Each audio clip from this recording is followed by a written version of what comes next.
Hi! Welcome to my vlog!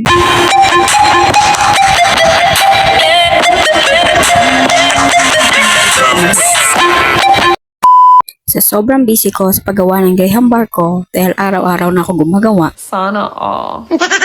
hindi ko na na-vlog itong in-order ko sa shop ko para magsimula ng Graham bar business. Umorder pala ako ng hand mixer. Ayoko na explain, basta nasa 100 plus lang to sa shop ko. Umorder din pala ako ng sealer para in case mawalan ako ng plastic na ginagamit ko, o kaya pag malate dumating yung plastic na ino-order ko online, o kaya naman pag naubusan na ako ng stock sa kaka-order ko ng plastic nila. Bibili na lang din ako ng pambalot sa ice cream kasi pwede din naman yun. Bili na nga pala ako ng mga ingredients. Try ko lang muna yung cookies and cream at mango. 2 flavors na muna yung ibibenta ko. 2 Tupperware lang din ang binili ko. Pag nagsisimula ako ng business or pag gusto kong magbenta-benta, tinitingnan ko muna yung flow ng negosyo ko. Wow, makanegosyo. Parang laki ah.